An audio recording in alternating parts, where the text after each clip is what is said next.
Jesus curou os aleijados, os coxos, né? E Ele também cura os fraturados também. Então, esse Deus que cuida de nós em toda e qualquer situação. E eu estava até com vontade de ficar em pé, que hoje eu fiquei sentado o dia inteiro, com a perna para cima e preparando o sermão, mas Deus nos fortaleceu nesse dia. Não estou sentindo dor, não, né? E o médico até passou um remédio mais forte, caso eu sentisse uma dor mais forte, eu não usei esse remédio ainda, né? Estou usando o remédio para o trauma, né? Para que não haja nenhuma infecção. Então, conto com as orações dos irmãos, em nome do Senhor Jesus. Vamos, então, abrir a palavra de Deus em Mateus capítulo 16, de 1 a 4. Nós estaremos lendo esse texto, mesmo assentado como os irmãos estão. E temos a alegria de ver o irmão Duares aqui conosco, lá de Rondônia. Sexta-feira ele vai estar viajando. Levo um abraço para a igreja presbiteriana lá de Rondônia. Rondônia é onde a igreja presbiteriana mais tem crescido naquela região. Deus continue abençoando meu irmão, sua igreja, né, e sua família e os seus negócios lá na sua propriedade. Que Deus continue abençoando e fortalecendo a cada dia.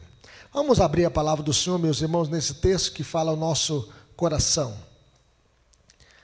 Mateus 16, de 1 a 4. Todos juntos? Aproximando-se os fariseus e os saduceus, tentando, pediram-lhe que lhes mostrasse um sinal vindo do céu. Ele, porém, lhes respondeu: chegada a tarde, dizeis, haverá bom tempo, porque o céu está avermelhado, e pela manhã, hoje, haverá tempestade, porque o céu está vermelho, sombrio. Sabeis, na verdade, discernir o aspecto do céu, e não podeis discernir os sinais dos tempos?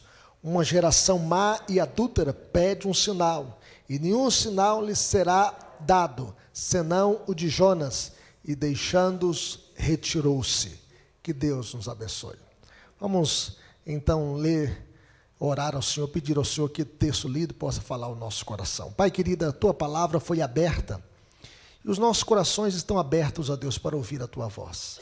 Nós queremos ouvir a voz do Senhor, queremos, ó Deus, meditar na palavra do Senhor, queremos, ó Deus, que a tua palavra possa trazer guarida em nossos corações, que o teu Santo Espírito que inspirou este texto, ó Deus, possa trazer vida à nossa vida. É o que nós te pedimos de todo o nosso coração.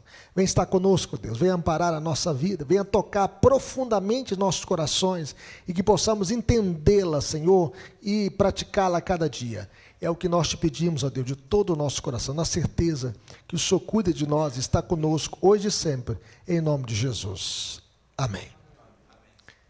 Meus queridos irmãos, os oponentes de Jesus se uniram para tentar Jesus, pedindo um sinal do céu, os fariseus e os saduceus.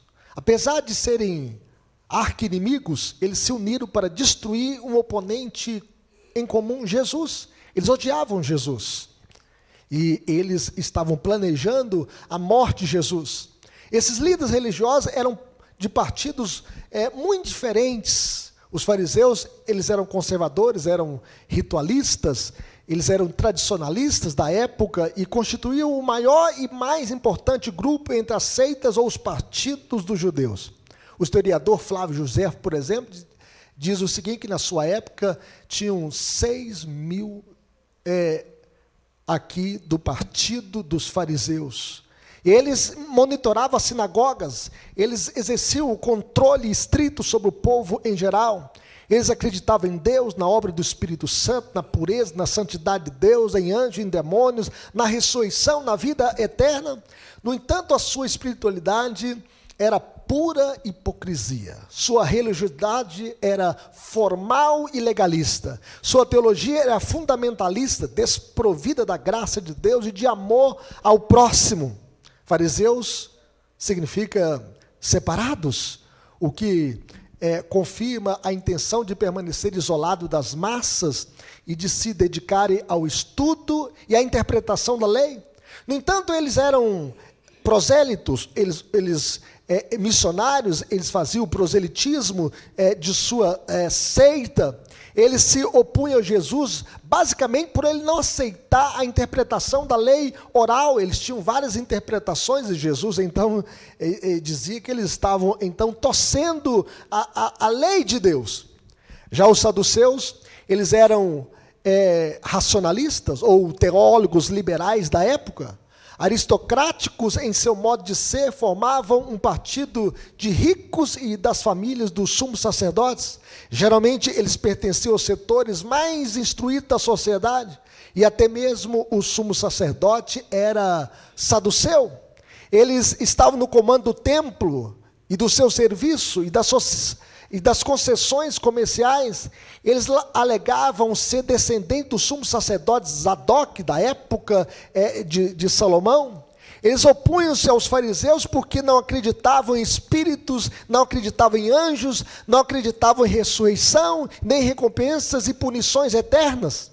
É por isso que Jesus disse para os saduceus que na nova vida não se casam nem se dão em casamento, e o Senhor Jesus então combateu esta seita também judaica dos saduceus. Eles negavam todos os elementos sobrenaturais da religião, que para eles não passavam de mero código de ética. E o dever religioso consistia em ser fiel a certos princípios elevados e nobres, mas sem relação alguma com o transcendente. Os saduceus, eles defendiam os costumes do passado, mas se opunham à lei oral e só aceitavam o Pentateuco. Eles só aceitavam os 5 primeiros livros da lei, eles só aceitavam Gênesis, Êxodo, Levíticos, Números e Deuteronômio. Somente esses livros eram inspirados para eles. Somente o Pentateuco como autoridade definitiva. Eles eram materialistas e não acreditavam que Deus estivesse interessado no comportamento dos seres humanos e que, por sua vez, tinham total liberdade de ação. Eles tinham influência na política e apoiavam o governo da situação. E o seu principal interesse era a posição social, o bem-estar econômico e o poder político. Ambos os grupos, saduceus e fariseus, eles queriam se livrar de Jesus. Então, eles estavam continuamente colocando à prova, continuamente tentando Jesus, e por essa razão eles pediram um sinal do céu. Nós queremos um sinal do céu. No entanto, muitos sinais já haviam sido feitos por Cristo. Jesus já havia curado enfermos, levantado paralíticos, purificado leprosos, libertado endemoniados, ressuscitado mortos, e eles ainda continuavam endurecidos contra Cristo. Jesus, ele fez o cego enxergar, o mudo falar, o surdo ouvir, e até ressuscitou um homem morto depois de 4 dias, Lázaro. E nós podemos ver que Jesus então multiplicou pães e peixes para alimentar a multidão em 2 ocasiões diferentes. Não era por falta de sinais e milagres que eles não criam, mas é por causa da dureza dos seus corações. Os seus corações estavam empedernidos contra Cristo, a sua obra, os seus milagres, os seus feitos, as suas maravilhas. Eles se levantavam então contra Cristo. E eles rejeitaram os milagres de Jesus, dizendo que a sua fonte de autoridade era proveniente de Satanás, o maioral dos demônios, dizendo que Jesus operava milagres pelo poder de Beelzebu, o maioral dos demônios. E eles já haviam pedido um sinal do céu em outra ocasião, e por essa razão, Jesus não atendeu ao pedido desses religiosos, mas o único sinal que lhes será dado será o sinal do profeta Jonas. Aquele profeta que no capítulo 1 de Jonas, ele correu na frente, ele correu de Deus. Deus mandou ele ir para Nínive, ele foi para Tarse. Mas no capítulo 2, Deus então o lançou no mar, ele foi engolido pelo grande peixe. E no ventre do grande peixe ele invocou o nome do Senhor. Então no capítulo 2 ele correu para Deus em oração, ele clamou ao Senhor. E o grande peixe, então, o cuspiu na praia. No capítulo 3, ele correu com Deus. Ele correu com Deus para cumprir a sua missão de pregar a mensagem do arrependimento para os ninivitas. A cidade era para ser percorrida em 3 dias, ele percorreu em apenas 1 dia. Mas no capítulo 4, ele correu na frente de Deus, porque ele ficou debaixo de uma árvore, esperando o juízo de Deus sobre a cabeça dos ninivitas. Mas os ninivitas ouviram a mensagem que Jonas pregou, do profeta Jonas, e eles se arrependeram, eles se converteram, eles se voltaram para Deus, eles se quebrantaram, eles fizeram jejum diante do Senhor, e até os animais jejuaram. Houve uma conversão em massa na cidade de Nínive. A grande ideia dessa passagem, meus irmãos, que é perigoso colocar Deus à prova e não se sujeitar à sua soberania. Vamos dizer isso? É perigoso colocar Deus à prova e não se sujeitar à sua soberania. E por essa razão, Jesus então rejeita os seus oponentes novamente, e a sua demanda por sinal, eles queriam um sinal vindo do céu. E Jesus rejeita o pedido de seus oponentes, uma vez que o seu objetivo era mal intencionado. Veja o que diz o verso 1. Vamos ler comigo esse texto? Aproximando-se os fariseus e os saduceus, tentando, pediram-lhe que lhes mostrasse um sinal vindo do céu. Vejam bem que eles se aproximaram de Jesus. Não porque eles querem aprender de Jesus, não porque eles queriam se assentar aos pés do Mestre, não porque eles queriam crescer na graça e no conhecimento de Jesus, mas eles se aproximaram de Jesus para tentá-lo, para colocá-lo à prova. Eles querem, ter algo para pegar Jesus em alguma coisa, em alguma falha, para matá-lo. Eles não querem um sinal porque eles querem ver alguma coisa de Deus, para que eles pudessem experimentar da presença de Deus. Eles estão conspirando contra Cristo, eles estão rejeitando a Jesus. O sinal já fora dado, e o sinal é Jesus. Jesus é o verbo que se fez carne, habitou entre nós, cheio de graça e verdade, e vimos a sua glória, glória como do unigênito do Pai. Jesus veio para o que era seu, e os seus não receberam. Jesus é o sinal de Deus para os homens. Vamos dizer isso? Jesus é o sinal de Deus para os homens. Jesus nasceu de uma mulher, gerado pelo Espírito Santo. Jesus se fez homem, Jesus habitou entre nós. Jesus fez maravilhas, Jesus transformou a água em vinho, Jesus fez o paralítico andar, Jesus fez o mudo falar, Jesus fez o surdo ouvir, Jesus abriu os olhos dos cegos. Jesus já havia provado quem ele era, o Messias, o enviado de Deus, o Filho de Deus. Mas em segundo lugar, esse pedido é rejeitado, uma vez que Jesus já tinha feito muitos sinais que provam que ele é o Cristo de Deus. Vejam bem que eles não queriam averiguar se Jesus vinha de Deus, eles queriam averiguar, melhor dizendo, se Jesus vinha de Deus ou se era um falso profeta. Em outras palavras, que Jesus pudesse provar a sua autoridade divina, que Jesus pudesse provar a sua autoridade divina, dando-lhes um sinal vindo do céu, vindo de Deus. Quem sabe fazer descer do céu o maná, como na época de Moisés. Deus fez na época de Moisés, desceu o maná do céu durante 40 anos para alimentar o povo e suprir as suas necessidades. Ou quem sabe eles estavam esperando que o sol parasse e a lua parasse, como fez Josué. O sol parou, a lua parou. Isso na ótica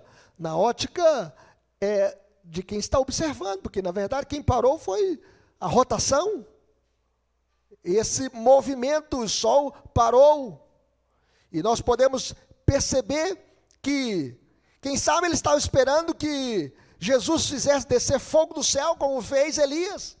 Na época lá dos profetas de Baal, na época de Jezabel, quando o profeta Elias invocou o nome do Senhor, e Deus fez que o fogo descesse do céu, e lambesse o sacrifício, e queimasse toda a oferta de holocausto, e manifestasse a glória de Deus.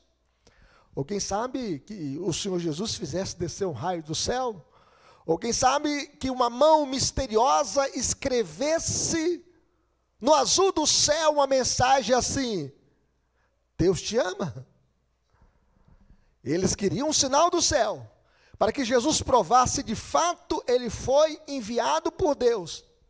No entanto, meus irmãos, o problema não era a falta de evidências, mas a dureza de seu coração. Jesus tinha feito muitos sinais que provam a sua divindade, que ele era o enviado de Deus como o Messias, como o Cristo.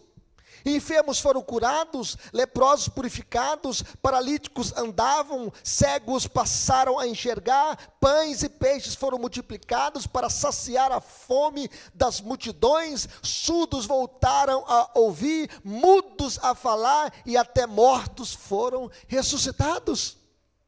Não era por falta de evidências, mas era a dureza do coração, e por esta razão, pedir por mais um sinal era claramente uma afronta, um deboche, um desaforo a Cristo, que já tinha feito tantos sinais para mostrar a sua divindade, a sua grandeza, o seu poder, e que ele era o Cristo, o enviado de Deus.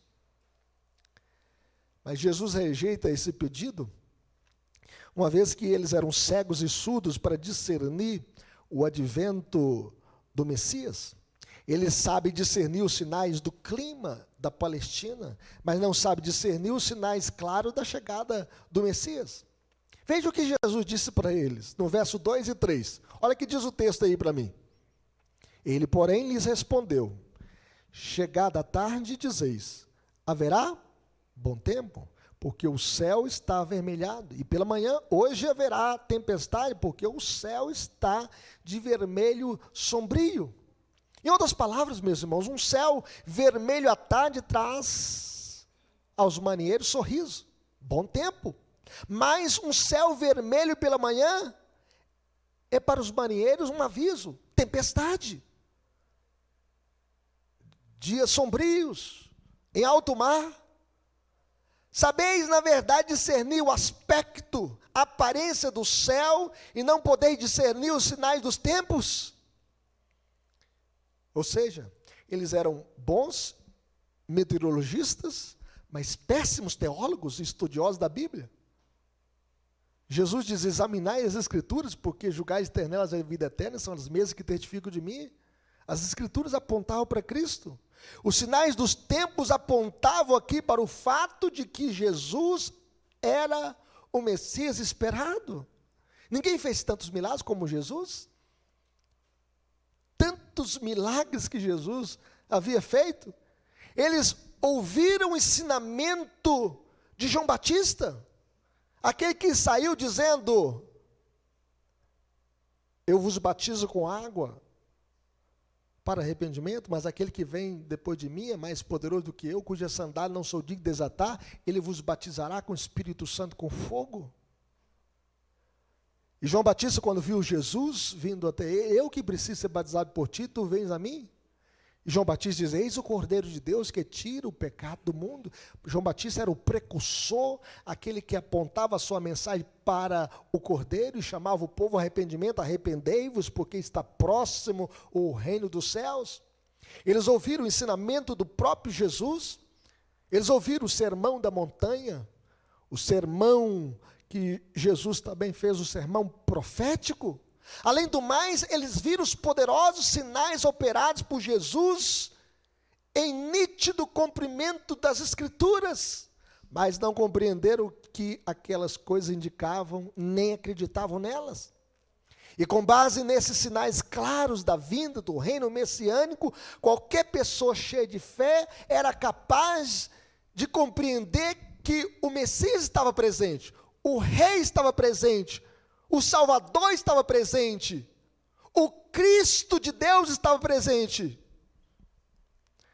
No entanto, os fariseus, meus irmãos e saduceus, eram cegos para discernir e surdos para ouvir que o Messias esperado estava entre eles. Eles estavam tapados, estavam com a viseira em seus olhos, eles estavam com a pedra no coração, os seus corações estavam empedernidos, endurecidos contra Cristo, o Salvador. Mas em quarto lugar, meus irmãos, esse pedido foi rejeitado, uma vez que o sinal de Jonas é suficiente para uma geração má e adúltera. Veja o que diz o versículo 4 comigo, vamos ler? Uma geração má e adúltera pede um sinal, e nenhum sinal lhe será dado, senão o de Jonas, e deixando-os, retirou-se. Uma geração má e adúltera. Eles eram maus na moral e adúlteros no coração. Uma geração má que conspirava contra Cristo para matá-lo. Uma geração adúltera que era infiel ao Deus da aliança com Israel. Deus tinha um pacto e eles rejeitaram esse pacto, esta aliança. Deus é fiel, meus irmãos. Ele prometeu que enviaria o seu Messias, e Deus enviou o Messias, mas aquela geração rejeita o Messias, não aceita o Messias. Aquela geração rejeita o Messias pactual, e por esta razão, nós podemos ver que esta geração, nenhum sinal lhe será dado, senão o do profeta Jonas. Vamos a isso? Para essa geração, nenhum sinal lhe será dado, senão do profeta Jonas. Veja bem que Jonas foi pregar para uma nação pagã, para os ninivitas, foi pregar para os assírios, e esta nação não conhecia a lei de Moisés, mas essa nação aceitou Jonas e a sua mensagem.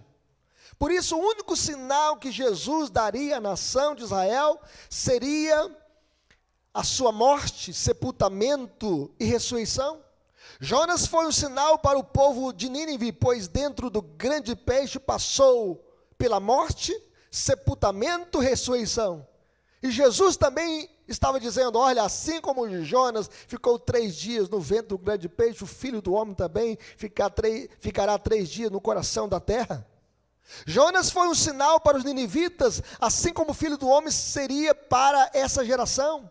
Da mesma forma que Jonas passou no ventre do grande peixe 3 dias e 3 noites, Jesus também passou 3 dias e 3 noites no ventre da terra.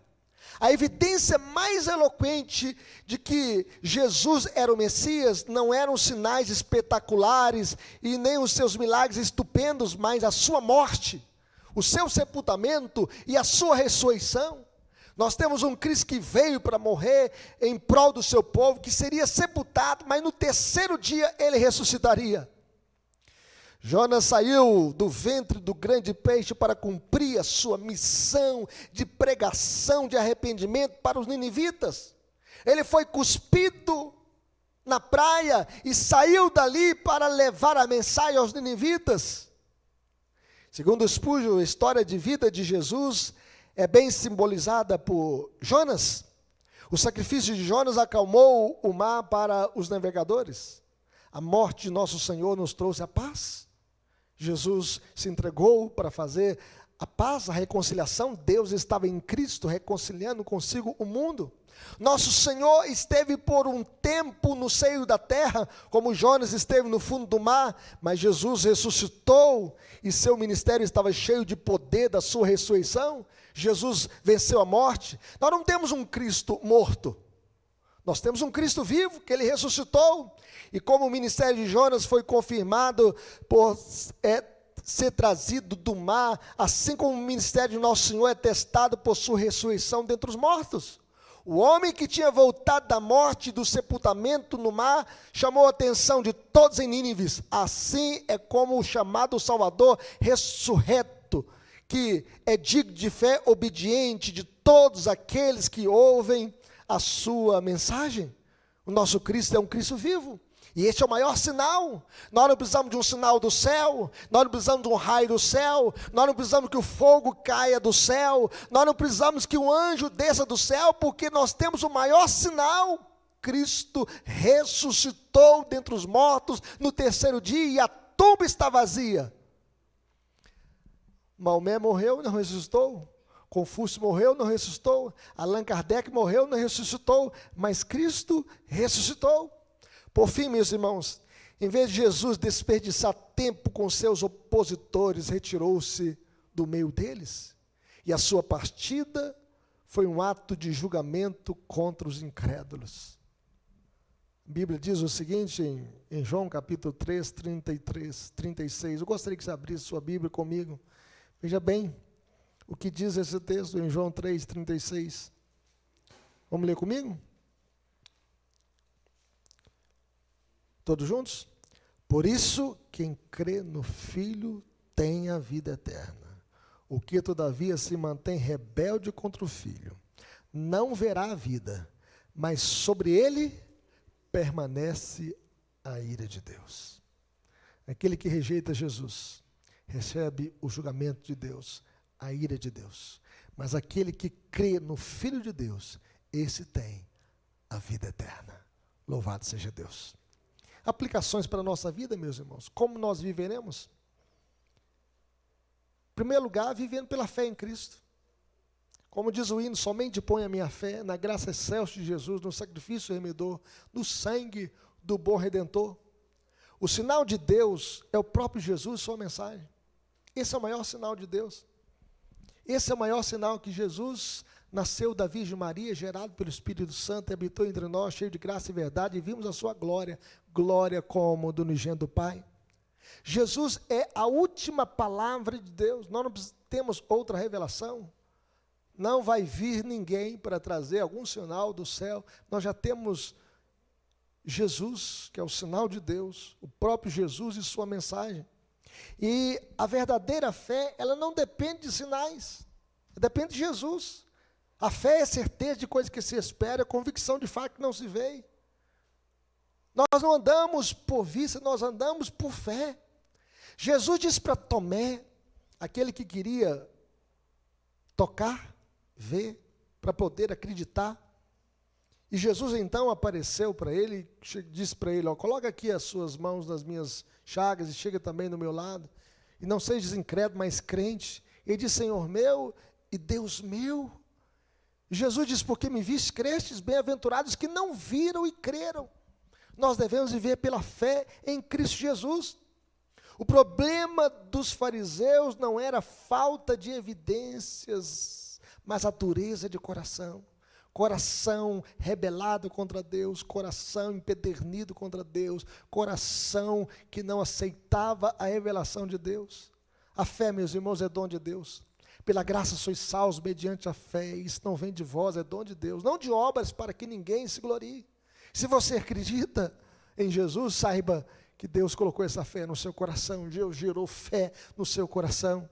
A morte, o sepultamento e ressurreição de Cristo é o sinal de Deus, de que Jesus é o único redentor dos eleitos de Deus. Jesus não veio a este mundo para satisfazer as curiosidades humanas, mas para salvar o seu povo dos seus pecados. E quem crê em Jesus é salvo, mas quem não crê em Jesus está condenado ao inferno. Jesus morrer e ressuscitar dentre os mortos, esse é o grande sinal para todas as gerações, esse é o maior sinal, e nós não precisamos de outro sinal. Cristo morreu e ressuscitou para salvar pecadores, e isso é suficiente, é tudo que um pecador precisa para crer, saber que Jesus morreu e ressuscitou no terceiro dia. Por isso nós devemos viver pela fé em Cristo. Paulo, que era um perseguidor do evangelho e se converteu no caminho de Damasco, ele chegou a dizer o seguinte, logo já não sou eu quem vive, mas Cristo vive em mim, e esse viver que agora vivo, eu vivo pela fé no Filho de Deus, que me amou e a si mesmo se entregou por mim. Então viva pela fé no Filho de Deus, que nos amou e se entregou por nós na cruz do Calvário. Mas em segundo lugar, meus irmãos, como viveremos? Em segundo lugar, discernindo os sinais celestes. Muitas vezes nós sabemos fazer a leitura do clima, nós somos bons meteorologistas, mas não somos bons teólogos, bons estudantes da palavra de Deus. Nós devemos discernir os sinais celestes, a cruz, a ressurreição, a palavra, o Espírito Santo, a obra da graça de Deus. A mensagem da cruz é loucura para os que se perdem, mas para nós que somos salvos é o poder de Deus. A graça de Deus continua atuando nos corações para salvar pecadores.